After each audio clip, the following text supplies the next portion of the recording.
Assalamu alaikum, 50 graders. Our lesson today is talking about what is the role of an organism in its ecosystem. This is the first part of this lesson. First of all, we have to identify the parts of an ecosystem. An ecosystem is made up of biotic and abiotic factors interact with each other.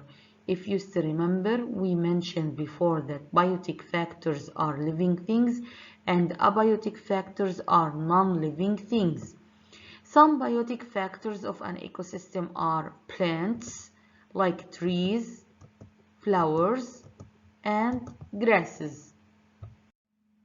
Other biotic factors are animals, like birds, insects, and humans, which are considered as a kind of animals. Now we want to mention the abiotic factors of an ecosystem. The abiotic factors of an ecosystem include water, sunlight, soil, rocks, minerals, and air. All biotic factors in an ecosystem depend on each other. Biotic factors also depend on abiotic factors around them.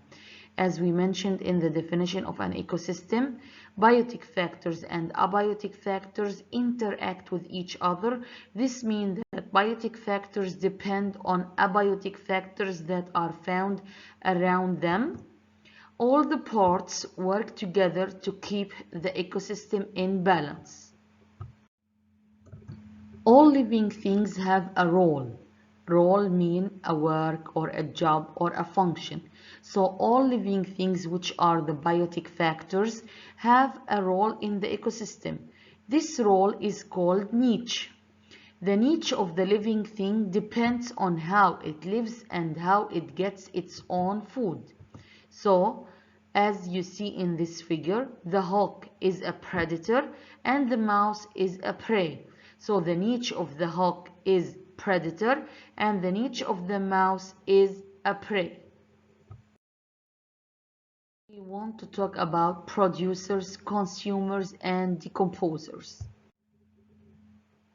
All the food energy on Earth comes from the sun. Without the sun, every living thing on Earth would go hungry and would not survive. All biotic factors are divided into three main groups: producers, consumers, and decomposers. So here, if you still remember, we mentioned before that all biotic factors need energy to survive. This energy, the main source of it, is the sun.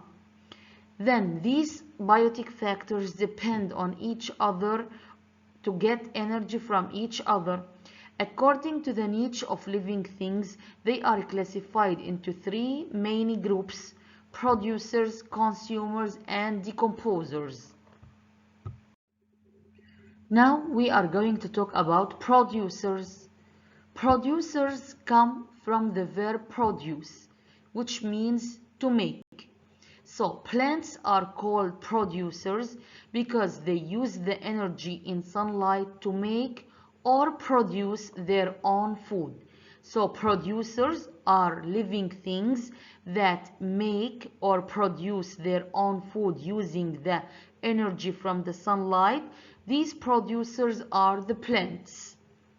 So producers, which are plants, use energy from sunlight, water and nutrients from the soil, and carbon dioxide from the air to make their own food. Did you know that producers give us oxygen to breathe? When producers use the energy from the sunlight to make food, they give off oxygen that puts oxygen we need into the air. This is called photosynthesis. So, this process in which plants or producers make their own food is called photosynthesis. Photosynthesis is the process in which plants or producers use energy from sunlight, carbon dioxide from the air, water and nutrients from the soil to make their own food, and they produce oxygen in this process, which is called photosynthesis. Now we will talk about consumers. Animals, including people, cannot produce their own food. So animals, including people, are not producers because they cannot produce their own food. They cannot produce food from sunlight as plants can. The word consumer means to eat. So consumers are organisms that get energy from consuming or eating other organisms. When you eat a food, you consume it. So again, a consumer is a living thing or an organism that gets energy by eating or consuming other organisms. Now we are going to talk about decomposers. The word decomposers comes from the verb decompose. Decompose means to break down into smaller pieces. So, decomposer is a living thing that gets energy by breaking down or decomposing material from dead bodies of humans, plants, and animals. So, decomposers, their niche is to decompose the dead bodies of humans, plants, and animals. Decomposers break the material down into tiny pieces that become part of the soil. They add nutrients to the soil. Nutrients are things that help plants grow. Bacteria, molds, and some mushrooms are decomposers. So again, decomposers break the material down into tiny pieces which become part of the soil. They add nutrients to the soil. These nutrients are necessary for the plants to grow. Decomposers are like bacteria, molds, and some mushrooms. Here we have some examples of decomposers. This is the bacteria, mushroom, and molds. These are decomposers which decompose material down into tiny pieces that become part of the soil.